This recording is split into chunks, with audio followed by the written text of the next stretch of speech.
Así que, lo dicho, porque mi consigna hipótesis era que yo bajo 18 de julio le pregunto a cualquier persona, nómbreme 3 cantores de tango. El primero es Gardel. Siempre. ¿Verdad? Sí. Digamos, en 100... Y el polaco viene después, ¿no? Y verdad que el polaco... Sí. Esa es mi hipótesis, pero bueno, estaba dispuesto a que a lo mejor se colara un Julio Sosa, sí, un Edmundo Rivero, sí, pero el polaco, ahí quedamos, ¿no? El 1-2 es Gardel y Goyeneche. Ahí está. Ni siquiera estamos diciendo si los justos son los mejores, es lo que sale primero, ¿no? Es lo primero, lo primero que se le viene en mente a uno. ¿Sabés que tuve el honor de ver a... No, la otra figura del tango relevante es Troilo, ¿no? No, pero viste que dije cantores, ¿no? Claro. Ah, sí, claro, sí. Troilo... Bueno, pero ahí yo diría que Troilo, Piazzolla pueden ser los que salen primero. Troilo, como que marcó una época, ¿no? Sí, claro. Y hay toda una generación que, bueno, que ahora son mayores de 70, digamos, sí, que escuchó mucho a Troilo, ¿no? Claro, porque fue un bandoneonista exquisito. Pero además que le impuso como un cambio, ¿no? Una figura además increíble, ¿no? Sí. La entrevista de María Stergiglio, ¿la conocés? ¿La has leído? No. Tenés que buscarla. Ella cuenta cómo entrevistó a Troilo. Y cuenta que tomó cocaína para entrevistar a Troilo. Porque Troilo tomaba cocaína, ¿no? Bueno, todos los tangueros, ¿no? Pero seguro, Sí. probablemente algunos más, algunos menos, y algunos un poco más escondidos y otros menos. Sí. Troilo aparentemente no tenía ningún problema de... Y entonces, cuando le va a hacer la entrevista, Troilo toma y, respetuoso, la convida. Claro. Como ¿no? Como y una persona María amable. Stergiglio, que fue probablemente la más grande entrevistadora de la historia del mundo mundial. Oriana Falachi y ella, no sé, una capa, ¿verdad? Una maravilla. Totalmente. Razona al servicio de la entrevista. Y dice, yo me lo tengo que ganar este tipo. Y yo le entré, dice. Claro, y totalmente. me explotó la cabeza. No sabes por qué me pasó. Totalmente. Cuenta porque Buscar. creo haberla leído hace mucho tiempo en una especie de recopilación que hizo Brecha. Estamos hablando de 20, 25 años atrás, ¿no? Hay entrevistas exquisitas de ella. Recuerdo una Wilson que es fabulosa, ¿no? Que fue editada como libro. Un libro chiquito, ¿no? Pero bueno, está bien, sí, es una... Y además marcó un home, ¿no? Que hacen la literatura periodística, todo periodista, ¿no? debería volver sobre sus entrevistas, ¿no? Sí, desde ya.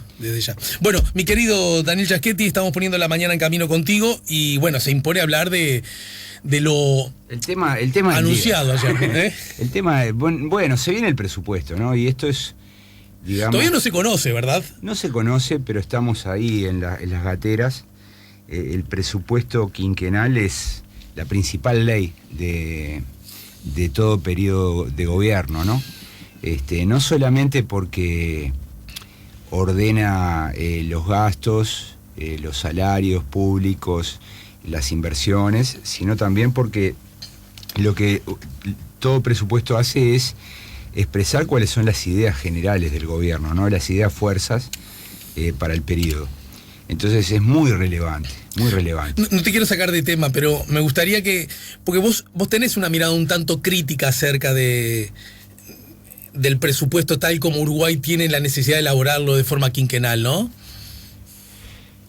A ver, yo no diría crítica. A mí en realidad, viste, a ver... Un poco para darle valor agregado a la entrevista, ¿no? Y no decir lo mismo que podría decir cualquier periodista o analista agudo.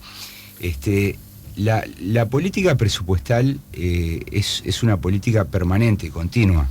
Es una política pública. Uh-huh. Se podría definir de ese modo. Y tiene 4 fases. Eso lo dice cualquier manual. Cuando se estudia en la facultad, se revisa de ese modo, ¿no? Una fase de diseño, una fase de aprobación, una fase de ejecución y una fase de control. Entonces uno puede evaluar la política presupuestal de cualquier país, en realidad de cualquier unidad gubernativa, puede ser a nivel nacional, subnacional, en el tercer nivel, o sea, todas las unidades gubernativas tienen procesos presupuestarios. el proceso presupuestario no es otra cosa que el uso de los recursos públicos con los que cuenta el gobierno. El gobierno extrae dinero de la sociedad y de la economía mediante los impuestos y hace uso de esas partidas para que funcione el gobierno. Inicialmente el presupuesto tenía solamente, en el siglo XIX, por ejemplo, tenía el pago a la fuerza de seguridad, al ejército, claro, y a la justicia, a los órganos de gobierno, pero a medida que el Estado se amplió, que se fue haciendo cargo de otras funciones como la educación, la salud, las pensiones, el presupuesto se fue agrandando. Entonces, para mediados del siglo XX, el presupuesto se transformó en la principal ley por eso mismo, ¿no? Por el peso que tiene el Estado. Ahora, no es lo mismo la discusión presupuestal en un país de Estado mínimo, claro, con todas sus empresas públicas privatizadas en los 90, por ejemplo, que la discusión presupuestal en un país como Uruguay, donde el Estado tiene un rol central y donde, sobre todo durante los últimos 15 años, se redimensionó y se encaminó por la senda de la construcción de un estado de bienestar. Muy caro, pero muy valorado por los ciudadanos, ¿no?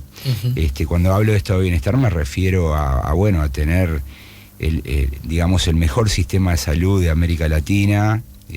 Me refiero a tener a la idea de que tenemos el mejor sistema de protección social de América Latina. Eso no lo digo yo, lo dicen los organismos internacionales, lo dice CEPAL, lo dice el BID, lo dice el Banco Mundial, ¿no? Entonces, CEPAL ahora está un tanto cuestionada, por lo visto. Bueno, ¿no? Podemos hablar de eso, pero en realidad, volviendo un poco al presupuesto y a la pregunta que me hacías, yo en realidad tengo algunas, soy un poco crítico respecto a la etapa de aprobación. A mí lo que no me gusta es que el presupuesto se apruebe de la forma que se aprueba, ¿no? Es decir, la Constitución del 67 estableció un conjunto de reglas, son ocho reglas, de las cuales la más importante yo creo que es esta idea de que hay un plazo, de la misma manera que la LUC, ¿no? Cada cámara tiene 45 días, si la segunda cámara modifica lo que aprobó la primera, la tercera tiene 30 días más, y si no se ponen de acuerdo, van a la Asamblea General y tiene 30 días más. O sea, en 120 días tiene que estar aprobado el presupuesto. Así es. Entonces, plazos tan cortos lo que hace es que el Parlamento tenga que analizar de manera abreviada el presupuesto, y para hacerlo de ese modo lo que hace es unir dos comisiones muy relevantes, dos comisiones permanentes, que son la Comisión de Hacienda y la Comisión de Presupuesto. Esto deja lo que se denomina una comisión integrada, la Comisión Integrada de Hacienda y Presupuesto. En total son más de 20 miembros en cada una de las cámaras, y ellos se ocupan de analizar todo. A mí me gustaría que el presupuesto se discutiera de otro modo, con más plazos, que todas las comisiones permanentes opinaran, ¿no? Por ejemplo, es un poco insólito que, por ejemplo, el presupuesto de educación no pasa por la Comisión de Educación, el de Salud no pasa por la de Salud, el de Medio Ambiente no pasa por la Comisión de Medio Ambiente. O sea, en realidad eso como que atenta contra la especialización parlamentaria, pero además le quita autoridad a esas comisiones, ¿no? Claro. Porque en realidad... El que corta el bacalao se corta. Exacto. En otro lado. Pongamos el caso de cómo se discute el presupuesto en Estados Unidos. Bueno, ahí sí los comités, las comisiones, digamos, tienen un papel relevante, porque el presupuesto pasa por todas las comisiones, se centraliza y luego se vuelve a ajustar. Y por tanto, los ministros o los secretarios de Estado, como le llaman ellos, están sujetos a la autoridad de esas comisiones, ¿no? Tienen que ir a negociar con ellos, ¿no? Partidas, distribución de gastos, etcétera. Además, esto también atenta contra el control posterior, ¿no? Es decir, las comisiones, al no participar activamente de la confección del presupuesto, luego tienen bastantes dificultades para controlar su ejecución. Ajá. Entonces, esa es mi visión crítica, pero por lo pronto yo te diría que, que ahora lo que estamos viendo es que estamos saliendo de la fase inicial, que es la fase de diseño del presupuesto, que es una fase que tiene 3 etapas en sí mismo, ¿no? La primera es que el gobierno, el Ministerio de Economía con OPP, que es, digamos, como el organismo central, la Oficina de Planeamiento y Presupuesto, definen las restricciones fiscales que va a tener el país, ¿no? Es decir, cuánto se puede gastar y cuánto no. Esas pautas se las envían a los ministerios y a los organismos descentralizados. Esa es la segunda etapa. Los ministerios y los organismos descentralizados prevén qué es lo que van a necesitar en base a esas pautas recibidas, y le devuelven a la OPP y al Ministerio de Economía sus aspiraciones. Y ahí empieza la tercera fase dentro de esta primera etapa, que es la que estamos viviendo. Se le denomina la fase de ajuste. Ahí hay mucha negociación. Y la negociación se vuelve más compleja según el tipo de gobierno que tengamos. Si tenemos un gobierno de partido, la fase de ajuste es mucho más simple, porque ahí hay reglas intrapartidarias que favorecen el acuerdo. E incluso los compromisos intertemporales, es decir, se le puede decir a un ministro: mirá, en el primer año no te voy a dar plata, pero te lo voy a dar en el segundo, o te lo voy a dar en el tercero, gracias en la rendición de cuentas te hago ese tipo de compromisos son muy creíbles adentro de un partido, claro. Pero adentro de una coalición son más complicados. Por tanto, yo diría que esta fase de ajuste es muy dura, porque el gobierno tiene socios que son exigentes, sobre todo un socio que es Cabildo, ¿no?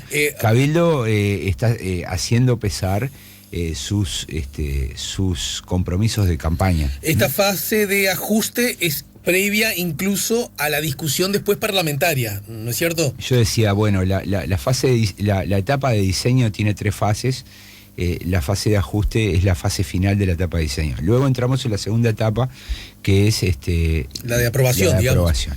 Antes de llegar a la etapa de aprobación, hay un asunto que a mí me gustaría, vos que sos que has estudiado específicamente estos temas, y yo parto de la hipótesis de que el público en general no tiene muy claro los roles de Ministerio de Economía y Oficina de Planeamiento y Presupuesto, ¿verdad?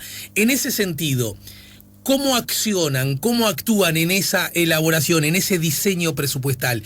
¿Actúan de acuerdo a quién es las características del ministro o del director de OPP, o hay algo establecido de la perspectiva incluso legal? Bueno, ahí hay siempre una tensión, ¿no? Porque la autoridad rectora es la OPP. De eso no hay duda, leyendo la Constitución se deriva eso. No obstante, los gobiernos trabajan para que haya coordinación entre OPP y el Ministerio de Economía. Inclusive durante los gobiernos del Frente Amplio han habido largas etapas donde OPP estuvo subordinado al Ministerio de Economía, pero hubo también etapas donde no estaban subordinadas.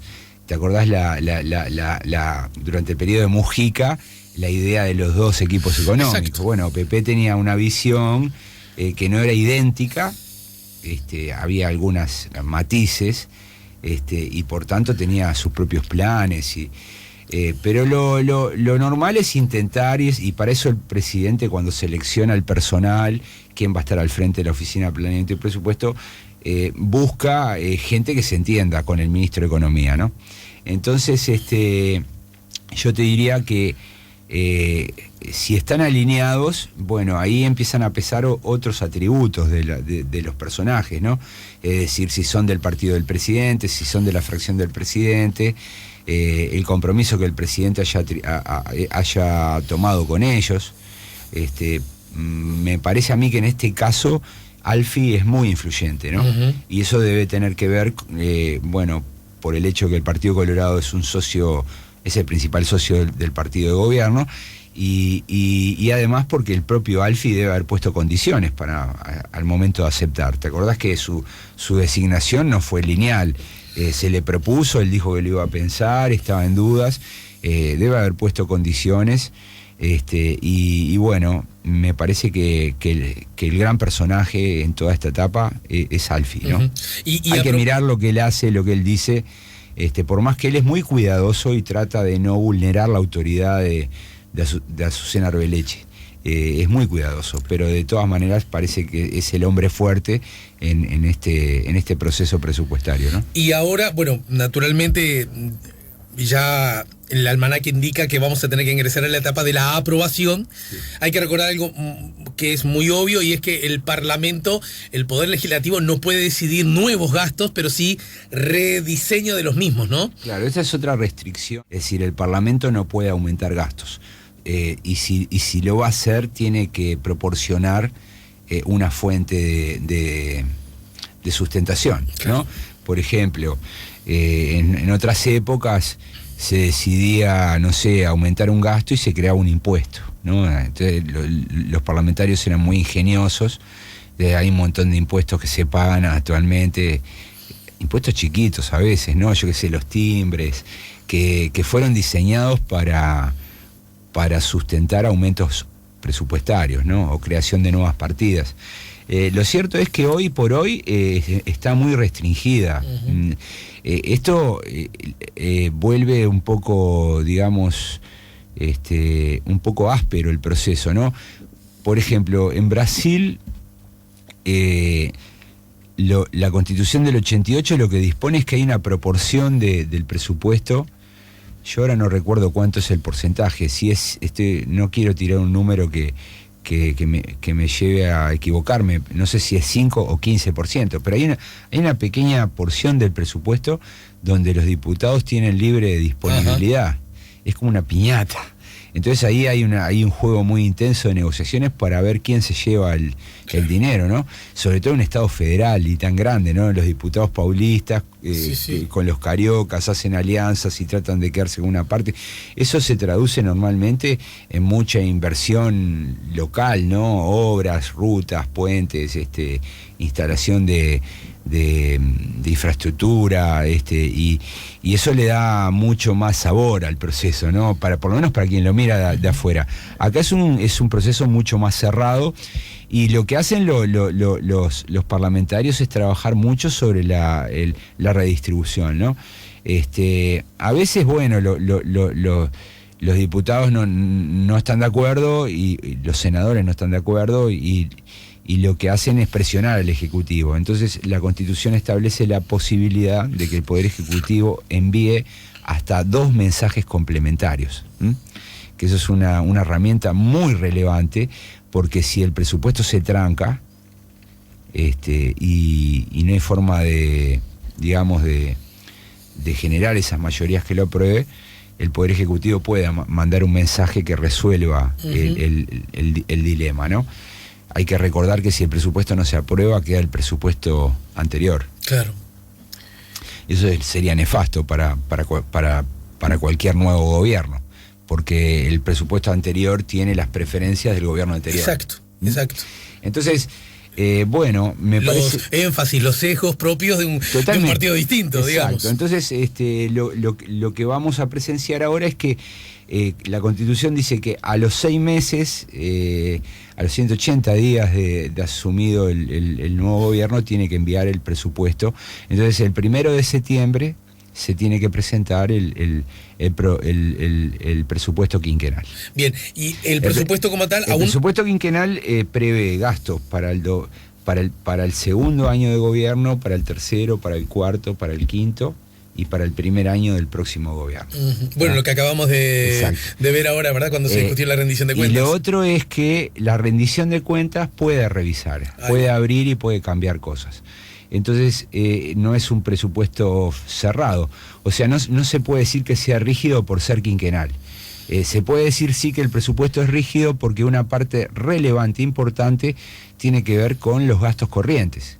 Esto es jubilaciones y sueldos de los funcionarios públicos. Lo que llamaríamos los gastos estructurales, los que siempre van a estar presentes. Exacto, la variable de ajuste es siempre la inversión. Es decir, si yo tengo que recortar gastos, lo primero que puedo hacer es recortar inversión. A mí me da la impresión que, bueno, que las metas fiscales que tiene este gobierno, que han sido ampliamente difundidas, que ganó la elección diciendo que iban a ahorrar 900 millones de dólares, que son casi como 2 puntos del PBI, bueno, este va a ser un presupuesto de recortes, ¿no? Es decir, los políticos normalmente le buscan... una lucha semántica, ¿verdad? Eufemismos, ¿no? Claro. Son mucha poesía, ¿no? ¿Te acordás cuando el ajuste de Astori, el IRPF, te acordás que modificó los aportes de las franjas más altas? Se le llamó consolidación fiscal. Bueno, acá se está hablando de un presupuesto de austeridad con sensibilidad social. Ajá. Es terrible, ¿no? Lo que sería terrible, digamos. Y es terrible porque en realidad el presupuesto va a generar un deterioro del salario público muy notable, ¿no? Se está hablando de mecanismos de ajuste de los salarios públicos que implicarían una pérdida del 5% anual, ¿no? Ajá. Estarían ajustando 5 puntos por debajo de la inflación. Viste que quienes defienden esa política, ya sea por convicción o por necesidad, justamente están apelando mucho a la necesidad de hacerlo por el contexto ya planetario y generando, me parece muy interesante este método, generando la idea de que, macho, ¿de qué te quejas que tenés el laburo seguro? Que no corres el riesgo de perderlo y que sabes que mes a mes igual tu platita está. Lo que hay atrás, bueno, pero esto que estoy diciendo es lo que está ocurriendo, ¿no? Todo es ideología, ¿no? Todo es ideología. Sí, claro. El gobierno de la calle Pou, no la coalición, el gobierno de la calle Pou, o sea, la calle Pou y su círculo, tiene una ideología muy clara, ¿no? Es decir, tiene una visión liberal de la economía. Ellos creen que, bueno, que el desarrollo del país va a estar generado por el mercado, por los privados, por las empresas, y no le asignan un papel relevante al Estado. Sí, recordemos lo del Maya Oro famoso, ¿no? Bueno, ahí son pequeñas metáforas que ha utilizado el presidente que pintan de cuerpo entero, y que nos trae una, digamos, doctrinas recicladas ya aplicadas en otro tiempo, ¿no? Sobre todo en la década del 90. La idea de ellos es que, bueno, es que en realidad el mercado, los privados van a generar la riqueza y eso va a derramar, y bueno, hay una apuesta muy fuerte. Y ven al Estado como un problema, porque para que el Estado funcione tiene que cobrar impuestos, eso supone costos sobre los privados. Entonces lo que hay es una búsqueda de reducir esos costos, ¿no? El problema que hay es que, bueno, es que el Estado uruguayo es muy grande, y que cumple, que buena parte del gasto público está centrado en salarios, que más del 60% de ese gasto público lo comprenden los funcionarios de seguridad, o sea, la policía, de educación y de salud, ¿no? O sea, maestros, médicos, enfermeras, policías. Que además fue el que subrayadamente aumentó en los últimos periodos, ¿no? Claro, sí, que recuperaron, ¿no? Entonces, bueno, los mecanismos de ajuste, acompañados digamos, de una inflación alta, por lo menos este año y el que viene, lo que van a terminar haciendo es licuar los salarios públicos y achicar por ese lado, ¿no? Pero bueno, esto no se va a decir públicamente, porque esto lo pueden decir los economistas. Yo estoy hablando un poco de atrevido porque en realidad algo de economía sé, pero invita a un economista y discutan sobre esto, pero en realidad va a ser una consecuencia. Yo creo que los argumentos del gobierno para pasar el presupuesto van a ir por otro lado, ¿no? Van a volver al relato que presenciamos cuando se aprobó la última rendición de cuentas, ¿no? Claro. Y ese relato, anticipo, ¿no? Claro, ese relato tiene como dos o tres ideas fuerzas. Primero, que el país que agarraron estaba fundido, cosa que está en contradicción con su discurso internacional, ¿no? Bueno, incluso está en contradicción con el reproche que se le hace a la CEPAL.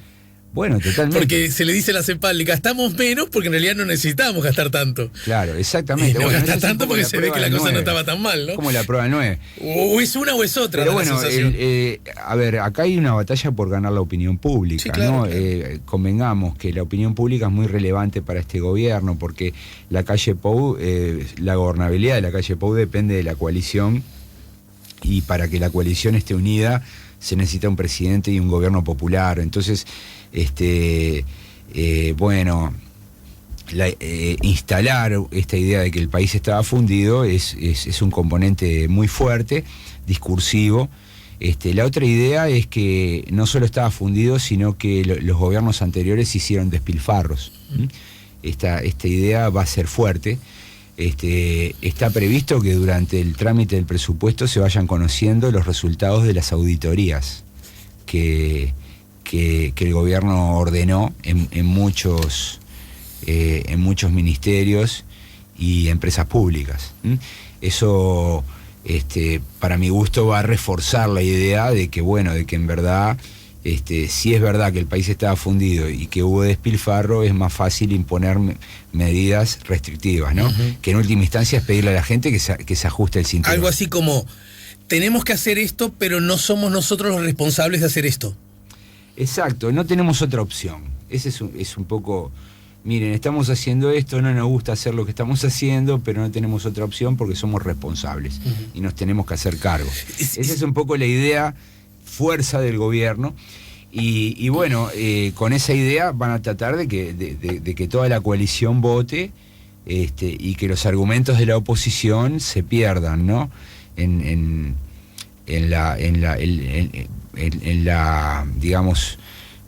el torrente de publicidad que va a venir de los medios de comunicación, que por cierto los medios de comunicación acompañan mucho al gobierno, ¿no? Pero eso podemos hablar largamente. Pero a modo de titular, ¿y por qué acompañan al gobierno cuando en realidad el gobierno, que creo que está recogiendo bastante alta adhesión del público, ¿no es cierto? Esto también es un dato, me parece bastante incuestionable, porque todas las encuestas han ido en esa dirección, ¿no es cierto? No obstante ello, digamos, la mitad del público piensa cosas distintas. Hay una lógica, hasta si querés, de lógica capitalista que es como difícil de entender. Sí, porque yo debería esa estar... es una tensión que deben estar sufriendo los dueños de los medios, de los grandes medios de comunicación, ¿no? Que la mitad del mercado piensa distinto que el producto que ellos ofrecen, ¿no? Pero lo cierto es que hay un blindaje muy notable, ¿no? Fíjate, desaparecieron las mediciones que durante los gobiernos del Frente Amplio nos enseñaban qué cobertura daban los noticieros centrales de los canales privados. ¿Te acordás que había una medición que se llamaba Foco, que nos decía, Mujica apareció tantos minutos? Sí. No tenemos esas mediciones hoy en día, ¿no? Pero si existieran esas mediciones, quedaría muy claro, ¿no? Si revisamos, por ejemplo, los programas los programas de tipo político, lo que podemos ver es que hay un sesgo muy fuerte, ¿no? En los invitados, en los temas que se escogen. Para mi gusto hay un blindaje importante, ¿no? Hay un giro de los grandes medios. No tengo temor en decirlo porque me parece que rompe los ojos y cualquiera lo puede ver. Cuando pase el tiempo y se vea más desapasionadamente, me parece que esto va a ser una de las conclusiones del periodo, ¿no? Y esto viene de lejos, ¿no? Cuando se formó Un Solo Uruguay, Andebu, por ejemplo, apoyó el lanzamiento de Un Solo Uruguay, que fue una apuesta muy fuerte contra el gobierno del Frente Amplio. Y Andebu es una asociación donde los grandes canales tienen una influencia sustantiva, ¿no? Entonces esa decisión, para mi gusto, no fue casual. Bien, incluso hay como una mirada... Pero volvamos al presupuesto. Justamente... Porque nos fuimos un poco... Al presupuesto, porque apoyándome en esto que vos decís, hay algo que también se manejó, así se anunció, así se adjetivó, que tiene que ver con la austeridad y la sensibilidad social, ¿no es cierto? Sí. De alguna manera... lo desarrollás luego de la pausa, pero daría la sensación que lo que el gobierno está diciendo, mira, tenemos que ser austeros no porque nosotros queramos, sino porque lo que nos han dejado la cosa muy mal. Encima, la pandemia, la dificultad económica global, etcétera, etcétera, nos obliga a tener políticas que de algún modo u otro licúen los salarios, es decir, que la capacidad de compra sea menor, etcétera, etcétera, etcétera. Sin embargo, tenemos sensibilidad social. Entonces, ¿por qué me parece que hace tanto hincapié esto? Porque históricamente las políticas, digamos, más liberales, el gran histórico reproche, y por eso terminaron siendo como muy mal vistas por el público en general, incluso por quienes la promovieron en su momento, que tuvieron como una mirada crítica, ¿no? Es que dejaron a millones de personas afuera de la fiesta de la vida, ¿verdad? En una exclusión impertinente. ¿Estamos de acuerdo en eso? Entonces desarrolla esto de la sensibilidad social. Me gustaría que luego de la pausa tratáramos de ver desde tu mirada cómo es posible conciliar ambos aspectos. Estamos con Chaschetti. Seguimos, yo te la hago recordar, porque me estaba diciendo Daniel que se había olvidado la pregunta, cosa que ocurre a menudo. No, nos pasa a todos, pero antes algunos mensajes, Daniel, y ya te hago recordar la pregunta que tiene que ver con el aspecto sensibilidad social en un marco de austeridad. Está Ahora vamos a eso. Pero antes algunos mensajes. Buenos días, Alejandro. Una pregunta para Chaschetti. El 5% del déficit del periodo anterior, sumado al 10,5% de desempleo en febrero, el incremento de la deuda externa y el informe del Instituto Cuesta Duarte de la Central de Trabajadores, que da un salario inferior a 17.000 pesos en 500.000 trabajadores, forma parte también de la idea de instalar lo heredado no estaba bien. Saludos, lo dice JC del Parque Rodó, que dice: solamente los liberales apoyan a los empresarios. Conozco un revolucionario que le perdonó deudas a empresarios como Paco Casar, le dio préstamos a explotadores como el dueño de Freeport, impresionó al presidente y presionó, creo que quiere decir, al presidente del BRO para dar una bala al testaferro de López Mena, ¿no? Esto a propósito del pasado y esas miradas críticas. Por suerte hay medios que se escapan de la dictadura informativa, la información es cierta, es fuente de defensa y democracia para la sociedad. Lamentablemente ahora sí navegamos en la ignorancia o en las noticias parcializadas. Para este gobierno de derecha es mucho gasto pagar salarios públicos que juntos con los privados son los que gastan acá y reactivan a la economía, y de la caja militar y jubilaciones de privilegio nada, y la gente que no tiene para comer que espere hasta que tengan ganancias los capitalistas y derramen al pueblo. Jaja, sí, como no, lo dice Estela, 099-894-987. Buen día, Ale y equipo, muy bueno el recuerdo de Goyeneche. Solo porque vino Chaschetti le disculpo que cortaran Chiquilín de Bachín. Hoy se cumplen 9 años del fallecimiento de... ¿Sabes de quién? ¿De quién? De Esther Giglio. Wow. Pero entendés lo que acaba de pasar, ¿no? Sí, totalmente. Y empezamos esta nota sin saberlo hablando de ella. Bueno, algo nos iluminó. Ay. Casualidades que le dicen a abrazos, lo dice Silvia N. Mirá, me dejas impactado, Silvia, con este dato, porque además te estoy leyendo a primera vista, no lo había leído antes. ¿Qué es lo que hace inmortal a un cantante, aparte de su voz, que llega a la muerte en plena cúspide? Ejemplo, Gardel, lo dice Omar. Bueno, pero con Goyeneche no es necesariamente eso. No, la muerte lo encuentra muy disminuido. Me consta porque la última presentación en vivo lo hizo en lo que hoy es la trastienda. Me acuerdo que en La Vereda conocí yo a Fernando Cabrera. Mirá. O sea, lo conocía. ¿Qué año era eso? Te digo porque tengo que ubicar a mi novia de la época. Bueno, ¿no te pasa a veces eso vos? No, más bien que yo ordeno el tiempo de otro modo. No, pero ¿por qué? No, pero no lo digo de un lugar... Por Peñarol. No, yo lo ordeno por mundiales y por presidentes, ¿no? Supongo que te pasa, ¿verdad? Sí. Cuando era más gurí, por mundiales, porque además los presidentes que Noruega eran los mismos siempre. Claro. No, pero convengamos que el 84 es un quiebre, ¿no? Claro. Entonces yo ubico las cosas por presidente, pero... ¿A qué voy? Pero esto me tenés que dar la razón. Lo primero que se porque yo me acuerdo con quién estaba. ¿Antes o después del 84? No, después. Después. No, te digo, 90. Segundo, ¿es antes de la calle Padre o durante Sanguinetti? Lo que pasa es que cuando vos vas a un concierto no te acordás quién fue el presidente a un concierto, pero sí te acordás quién era la persona que estaba al lado tuyo, ¿entendés? Eso me tenés que dar la razón. Bueno, ahí te ubica un poco. Puede ser. Entonces mi pareja era tal, por lo tanto es entre este y este año. Está bien. Bueno, dale, decime el año. Bueno, no te iba a preguntar por tu pareja. Fue en el... No, pero además no, está todo bien. En el 90 y poquito. 90, 91 me parece. Está bien, una cosa hace así. Mucho tiempo, ¿no? Y murió, está ahí, Diegote. En él, dígame cuándo murió, dígame. 95, 96, ¿no? ¿Me está diciendo? Dígame un número. Ah, pensé que me lo había dicho recién. Lo está buscando, porque yo no lo tengo anotado. Sé que hace, bueno, 26 años atrás hay que sacar. Bueno, 94, ¿no? Claro, así que ponele que fue en el 92, una cosa así. Claro, y ya estaba venido a menos. No, lo tuvieron que... Alguna que otra vez nos hemos encontrado después con Fernando Cabrera, con el que felizmente me he hecho un poco amigote después de ese primer encuentro. Y me acuerdo que 2x3, alguna vez que nos hemos encontrado, dice, ¿te acordás cómo lo tuvieron que subir al escenario? Porque además el cine no era un escenario de teatro, era escenario de cine, viste que no son de esos tan cómodos. ¿Qué edad tenía Goyeneche? Y ese es un buen dato, no sé con cuánto murió. Me anoté solo que murió. Era una persona de más de 70 años. Sí, seguramente.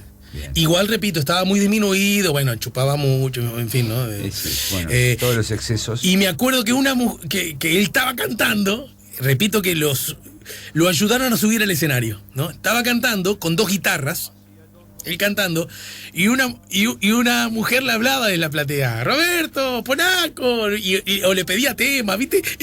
Y decía, doña, la mandó el enemigo a usted, ¿no? Claro. Con esa impunidad de los grandes, ¿viste? Doña, la mandó el enemigo, usted mandó.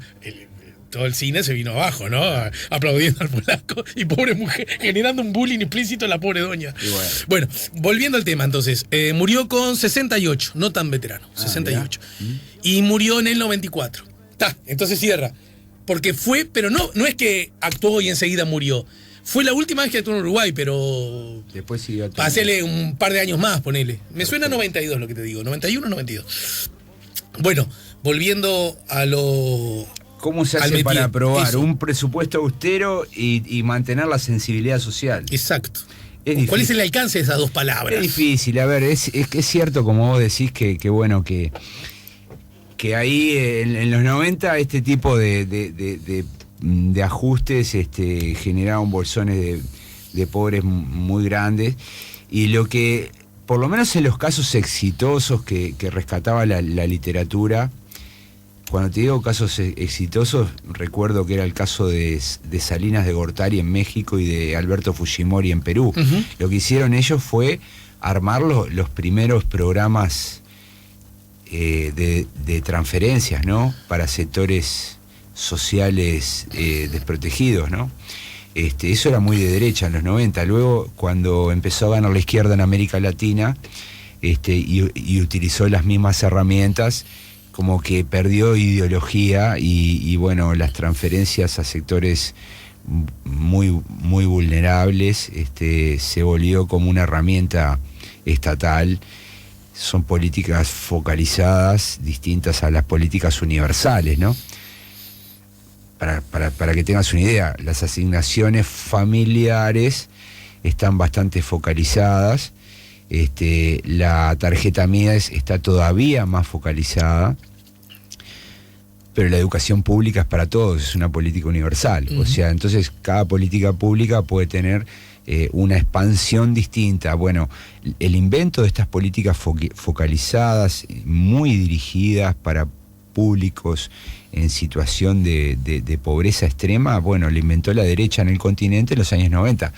Entonces, cuando se dice... Sobre la educación, un detalle en esa misma dirección. Cuando se dice sensibilidad social, yo creo que es distinto a lo de los 90, ¿no? A mí me da la impresión como que la intención del gobierno es mantener algunas áreas como la educación, la salud, se está hablando de la vivienda, como políticas que donde los recortes no sean tan intensos, ¿no? Tan grandes. Pero hay que ver, para eso tenemos que ver los números.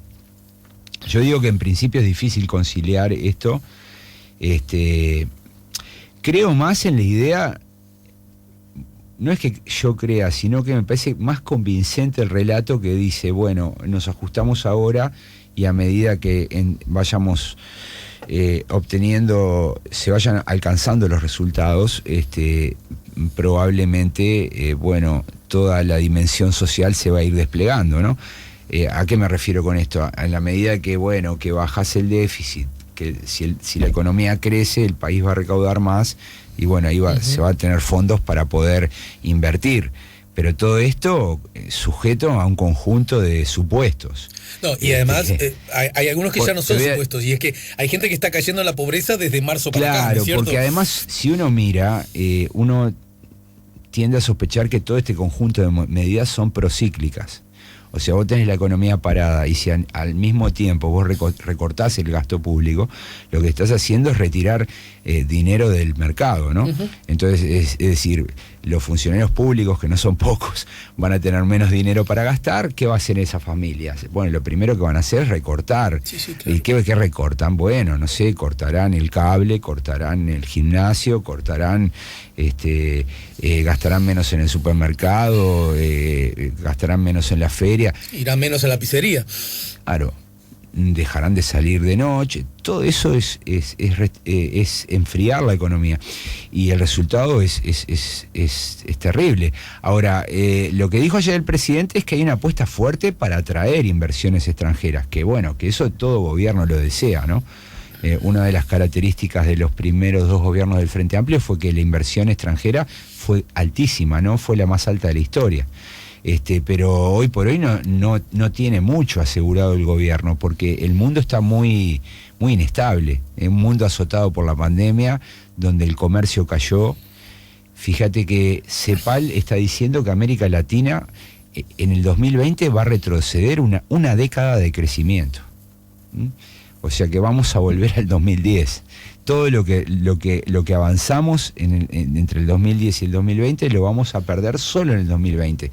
Las caídas de la economía van a ser globales. Pensar que las inversiones extranjeras pueden venir, yo digo, es una actitud optimista. Me imagino que para hacer una afirmación de ese tipo, el gobierno debe tener alguna información que no la está haciendo pública, me imagino, ¿no? Porque hoy por hoy lo único que está es, bueno, UPM y alguna otra inversión heredada del gobierno anterior. Sí, Google, que ayer lo conversábamos acá con... Por ejemplo, pero así hay cosas nuevas, bueno, no sabemos. Bueno, capaz que el gobierno tiene información y por eso está tan confiado. Hay una apuesta a que vengan los argentinos, ¿no? Con el tema de la flexibilización de la radicación, etcétera. Bueno, 2 cosas. Eso ya estaba pasando, porque es un proceso histórico de que muchos argentinos de alto poder adquisitivo se vienen a vivir a Uruguay. Estaba sucediendo desde antes. Y bueno, esta apuesta a que vengan las familias de gran poder adquisitivo, no necesariamente trae garantizado que van a traer sus fortunas, ¿no? Uh-huh. Porque perfectamente pueden venirse a vivir acá, comprar una casa, pero pueden mantener sus dineros en otro lugar, ¿no? Que a lo mejor ni siquiera es Argentina. No, obviamente que no es Argentina, ¿no? Pero puede ser Suiza, puede ser, no sé, un offshore, no sé, en las Islas Caimán. A ver, lo que digo es que la apuesta de la residencia fiscal tampoco es una condición suficiente para el desarrollo, ¿no? Yo creo que lo que necesita el país son inversiones extranjeras que retornen, pero el mundo no está mostrando pero eso. Pero con la LUC y con algunas señales explícitas, el gobierno también ha mostrado una capacidad para ser más flexibles en cuanto a los controles de ciertos capitales, ¿no es cierto? Algo que da la sensación que Uruguay ya vivió por ese... Está bien, pero bueno, el mundo está parado hoy y lo que tenemos que pensar es que, bueno, esto no va a seguir así por siempre y hay que ver cómo sale el mundo. Entonces es muy difícil planificar a 5 años. Y de paso ya respondo uno de los mensajes, ¿no? Uh-huh. Estamos de acuerdo de que arrancar con un 5% de déficit y un 10% de desempleo son malas noticias. Eso es parte de la herencia mala que le dejó el Frente Amplio. Bueno, el Frente Amplio perdió la elección. Estamos de acuerdo, por algo hubo una alternancia. Ahora, dado el mundo como está, dada la pandemia, yo creo que las metas de reducir ese déficit deben ser pospuestas para adelante. Porque ¿qué ocurre? La pandemia es un choque imprevisto, un shock externo imprevisto, que exige tener respuestas considerando las consecuencias de ese shock.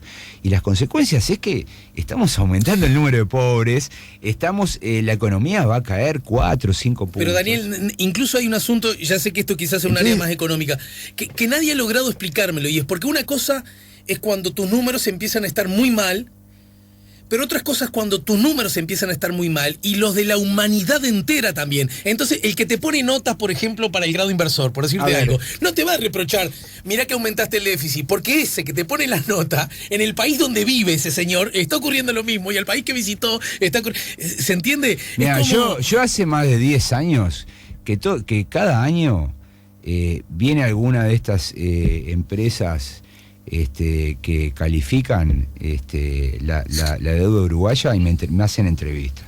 Le pasa a otros colegas, o sea, no solamente entrevistan economistas independientes o del gobierno, también entrevistan politólogos, no sé, porque en realidad ellos quieren formarse un panorama más general, viene Standard & Poor's, Fitch, otras, ¿no?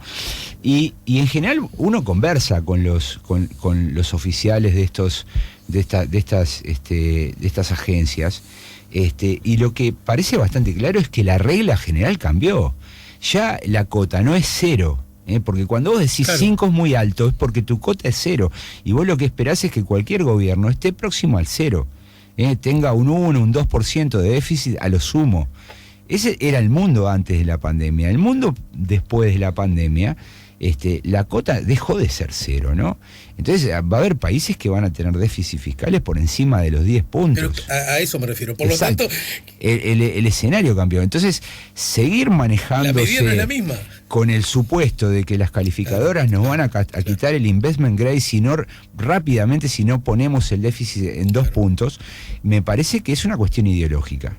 Es decir, ¿por qué digo que es ideológica? Porque en realidad ellos creen que el gasto fiscal es un componente que complica el modelo de desarrollo. Ahora, ahí es donde más me interesa incluso el análisis político, porque estamos hablando de política de verdad, ¿no? Sí. Esa conformación ideológica que es, bueno, felizmente la que nos hace seres libres y vivir en democracia y en república, que las distintas ideas están en constante tensión, ¿no? Totalmente. Esa es justamente la libertad, la que defendemos todos y la que propiciamos que ocurra, ¿no? Exacto. Y yo tengo una mirada del Estado y otro señor que tiene otra mirada, etcétera, etcétera, etcétera, ¿no? Bueno, en ese contexto, el estar tan, digamos, preocupado por ese dato, podría resumirse desde la perspectiva de la ideología en qué rasgos más sobresalientes que uno dice, claro, hace esto porque, digamos, su ideal de mundo, de sociedad es para poder un poco identificarlo. Y bueno, lo que pasa es que convencer a los uruguayos de que el Estado tiene que ser más chico, eso no es fácil, ¿no? O sea, yo si quiero un Estado más chico es difícil decirlo, quiero un Estado más chico. Claro, o sea, a ver, digamos, en la ortodoxia de los sectores que están en el gobierno, yo diría que si fuera por algunos, privatizarían las empresas públicas. Claro. Lo han escrito en columnas durante estos años, ¿no? Pero acá, Daniel, el problema es que ¿y por qué no decirlo? Si está muy bien que se tenga esa idea. Pero políticamente no es sustentable esa idea, ¿no? Porque han habido 2 plebiscitos, 2 referéndums, porque cuando uno hace encuestas de opinión pública, los uruguayos valoran muy bien a ciertas instituciones públicas, entonces es difícil. Aunque se quejen de que está cara la nafta, aunque se quejen de que la UTE... El discurso, digamos, es más modesto. Y si yo te digo que bueno, que los gobiernos anteriores hicieron despilfarro, lo que te estoy diciendo es que yo no es que voy a tocar ni voy a achicar el Estado, sino que lo que voy a hacer es gastar mejor, voy a ser más eficiente. Yo creo que ese es el discurso, y me parece inteligente de parte del gobierno desde la perspectiva política, digamos. Claro, hay que ver los resultados, ¿no? Porque claro, todo esto, lo único bueno es que dentro de 2 o 3 años vamos a estar midiendo, ¿no? Y ver, bueno, si en definitiva recortar el gasto fue una medida inteligente o no. Chile, por ejemplo, está previendo gastarse 12.000 millones de dólares, ¿no? En el próximo año y medio, para enfrentar las consecuencias de la pandemia, y nosotros estamos decidiendo no gastar o gastar menos, ¿no? Bueno, lo que pasa es que Chile en sí mismo es un caso lindo de estudiar, bueno, porque era el ejemplo de las políticas contracíclicas y descubrimos que era en realidad un gran polvorín, ¿no? Sobre un gran polvorín de grandes injusticias que provocó estallidos. Claro, pero fíjate. Bueno, es curioso que nadie hable de Chile ahora, ¿no? Bueno, pero mirá lo que pasó en Chile, porque cuando es bastante interesante, ¿no? Porque cuando pierde el gobierno de la nueva mayoría, que era la alianza que llevó a Bachelet al gobierno, un gobierno de centro-izquierda, compuesto por lo que era la Concertación más el Partido Comunista. Exacto. Tenía el nombre Nueva Mayoría. Dejaron un déficit del 3,3% del PBI. Eso en Chile era un escándalo, ¿no? Si el 4,8, 4,9 era un escándalo en Uruguay, en Chile en 3,3 era disparate.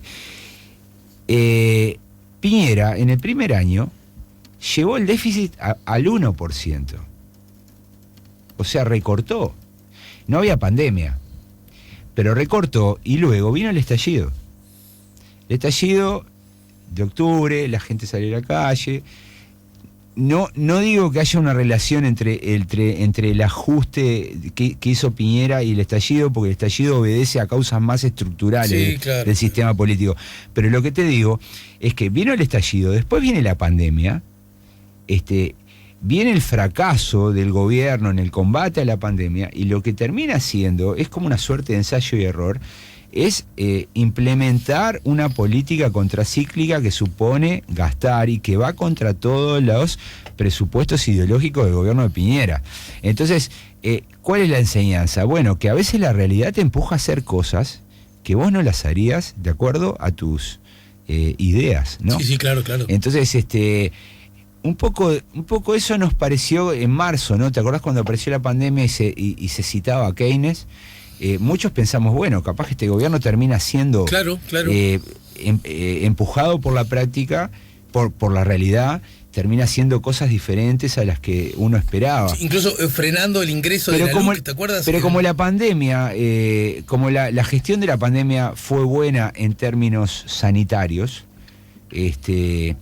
bueno, y esto se normalizó, digamos, rápidamente, bueno, lo que está haciendo el gobierno es volver a las ideas de marzo, ¿no? Uh-huh. Las ideas de marzo eran estas, ¿no? Es decir, ajustar la economía y concentrarse en algunas áreas, ¿no? Como la seguridad, la educación, la vivienda. Buen día. Este actual gobierno está ejecutando su discurso preelectoral y su concepción ideológica socioeconómica del mundo, que puede llamar al asombro. Los liberales llevan a cabo su plan a rajatabla, aún teniendo ejemplos catastróficos de su implementación, como fue en Argentina con Macri. Saludos, lo manda y agradece Jorge de Goes. De todas maneras, permitime, después de haber sido muy crítico durante toda esta entrevista, voy a quebrar una lanza por la idea de que esto es democracia y las políticas públicas que desarrollan los gobiernos tienen que responder a los votos. Sí, claro. A la oposición y a muchos podrá no gustarnos algunas de las cosas, pero lo cierto es que esto es democrático y si de algo no se le puede acusar al gobierno es de incoherencia, ¿no? Sí, desde ya. Hay mucha coherencia entre lo prometido y lo que se está ejecutando. La duda que hay es si esto es la mejor solución, ¿no? Todo problema requiere un gran remedio y no sabemos si este es un gran remedio. El consuelo es que a estas preguntas el tiempo le encontrará respuestas, y si las respuestas son acertadas, el soberano podrá insistir por ahí, y si no son acertadas tendrá la posibilidad de cambiar. Bueno, yo creo que si no son acertadas, lo que va a ocurrir es que muchas de esas políticas van a comenzar a bloquearse, ¿no? Y van a obligar al gobierno a transitar por otro camino, ¿no? Eso es lo que ha pasado históricamente. Te podría hacer una lista de gobiernos que fueron bloqueados, ¿no? Uh-huh. Empezando por la calle Herrera, que fue bloqueado, ¿no? Y terminan, bueno, llevando a cabo un plan distinto al que uno esperaba o al que ellos esperaban desarrollar. Entonces, bueno, todo depende del éxito que se vaya encontrando. Yo te dije al pasar, cosa que vuelvo a reiterar porque creo que es muy importante, para este gobierno es relevante la popularidad. Por eso no es casual lo que hoy publica Búsqueda, lo tengo acá creo, el Observador, el título del Observador que el presidente Lacalle le dice a sus socios, yo quiero entregar la banda a uno de ustedes. Bueno, para lo cual tenemos que seguir unidos. Claro. Y esa unidad también viene de la mano de la popularidad, porque ¿quién va a querer irse de algo que está bien visto? Exacto. Es muy difícil y además estorbarle, dificultar a un presidente que está bien evaluado. Pero yo vuelvo a insistir, y en esto me estoy guiando por lo que dicen los encuestadores, ¿no? Esto no es un invento mío. Lo que dicen los encuestadores es que la buena evaluación está asociada a los resultados de combate a la pandemia. Claro. O sea que si la pandemia no hubiese ocurrido, probablemente los índices no serían tan altos. Igual yo creo que tampoco serían bajos, porque el piso es 49%, que fue lo que obtuvo en la segunda vuelta a la calle Pou. Entonces, si hoy tiene un 60%, quiere decir que hay 11 puntos del otro bando que lo están reconociendo. Bueno, probablemente si no hubiese pandemia, probablemente esos 11 puntos, 12 puntos no estarían acompañándolo, y quién sabe si el 49% que lo votó estaría todo, pero lo cierto es que para este gobierno es muy relevante y por eso yo creo que es muy cuidadoso. La calle Pou es muy cuidadoso. Fíjate que él ha tenido posibilidades de entrar en discusiones con Manini Ríos, ¿no? Adentro de la coalición, ¿no? Con Luz, cuando Luz le terminó interpelando 4 ministros, y sin embargo lo ha tramitado por debajo, de manera muy discreta. Ha tenido oportunidades de cruzarse contra expresidentes como Mujica, Tabaré Vázquez. Yo creo que únicamente entró en debate con Vergara por el tema de los datos de CEPAL. Después no encuentro otro registro. Entonces yo creo que hay un cuidado excesivo por tratar de que la imagen del gobierno no se dañe ni se deteriore. Es más, yo creo que la discusión con CEPAL está asociada a eso, que es un indicador que a Uruguay no lo deja muy bien a nivel internacional, que por eso les causó tanta molestia el informe. Aunque si hubiesen leído bien el informe le daba pistas para explicar correctamente, ¿no? Incluso el informe comenta algunos programas exitosos de Uruguay, ¿no? Que ayudan a tramitar esto correctamente, pero bueno, vuelvo a repetir, el tema de la imagen pública es clave. Si la imagen pública baja, se complican las cosas para el gobierno, entonces ahí va a haber una lucha continua, y por eso son tan importantes los medios de comunicación, y por eso son tan importantes las conferencias de prensa, y tan importante el delicado cuidado por la transmisión del mensaje, ¿no? Ese es bueno, Daniel, gracias como siempre, y gracias por el tiempo. Daniel Chaschetti nos ayudó a poner la mañana en camino. Ya volvemos con La Mañana en Camino.